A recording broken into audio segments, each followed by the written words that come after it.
নমস্কার বন্ধুরা, ফিরে এলাম বিয়েবাড়ি আরও একটি পর্ব নিয়ে। এর আগের পর্বে আমি সকালে গায়ে অনুষ্ঠানটি আপনাদের সাথে শেয়ার করেছি, আর এখন শেয়ার করব এই অসাধারণ সুন্দর বিয়েবাড়িতে কাটানো সন্ধ্যের কিছু সুন্দর মুহূর্ত। তার জন্য অবশ্যই আমার সাথে থাকুন। বিয়েবাড়ির গেট দিয়ে শুরু হোক আজকের সন্ধ্যের ভিডিওটা। গেটে ঢোকার মুখেই যাদের ছবি দেখছেন এরাই হচ্ছে আজকে তুই সেই বিশেষ ব্যক্তি যাদের জন্য এই সুন্দর অনুষ্ঠানের আয়োজন করা হয়েছে।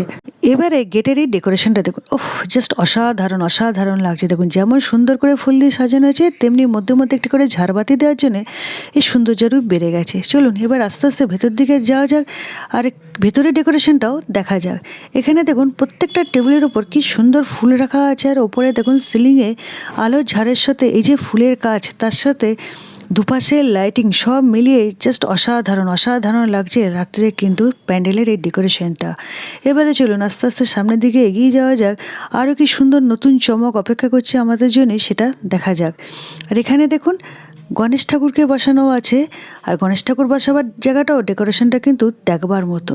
আর এই ডেকোরেশনের মধ্যে গণেশ ঠাকুরকে কী সুন্দর দেখতে লাগছে।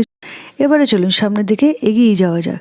এখানেও কিন্তু একই রকমভাবে সুন্দর করে ডেকোরেশন করা আছে। আর ডেকোরেশনটা শুধু যে লেন্সবন্দি করছি তা না, স্মৃতিতেও বন্দি করছি, কারণ বলা যায় না কখন নিজের বাড়ির কোন কাজে লেগে যায়। আর এখানে দেখুন বড় বসাবার ব্যবস্থা করা আছে। এবারে চলুন আস্তে আস্তে আরও সামনের দিকে এগিয়ে যাওয়া যাক এই সুন্দর ডেকোরেশন দেখতে দেখতে। আর হ্যাঁ বন্ধুরা, আপনারা কিন্তু অবশ্যই কমেন্টে জানাতে ভুলবেন না আপনাদের কেমন লাগছে এই অপূর্ব সুন্দর ডেকোরেশনটা।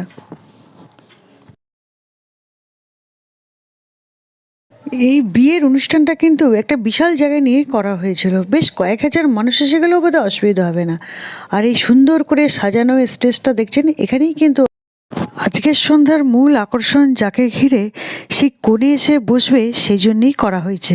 আর তার সাথে দেখুন সমস্ত জায়গাটা জুড়ে এত অপূর্ব লাইটিং, ডেকোরেশন আর সব কিছু মিলিয়ে বিয়েবাড়ির অনুষ্ঠানটা একদম রাজকীয় ব্যাপার ছিল। আর এই যে পরপর কাউন্টারগুলো দেখছেন, এগুলো হচ্ছে স্টার্টার্সের কাউন্টার।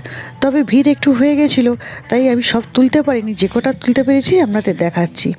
আর প্রত্যেকটা কাউন্টারে কিন্তু সুন্দর সুন্দর খাবারের আইটেম ছিল, বিভিন্ন রকম আইটেম ছিল। চলুন একটু একটু করে আপনাদের আমি দেখিয়ে দিই। এখানে তো চা দেখতে পাচ্ছেন, আর এখানে আছে মকটেল, আর তার সাথে আছে কুলফি। এখানে দেখছেন কুলফির টেস্টটাও ছিল কিন্তু অসাধারণ। আর আছে বেনারসি পান। আজকে সন্ধ্যায় যার জন্যে এত সুন্দর রাজকীয় আয়োজন, সেই বিশেষ মানুষটি এসে উপস্থিত। আর এই মানুষটির সাথে আমার যে কী সম্পর্ক সেটা তো গায়ে হলুদের পর্বেই আপনাদের বলেছি। এ হচ্ছে আমার দেওরের মেয়ে, আমি সম্পর্কে জেঠিমা হই। আর আমাদের মেয়েকে আজকে কি অপরূপ লাগছে দেখুন, যেন একদম প্রতিমার মতো।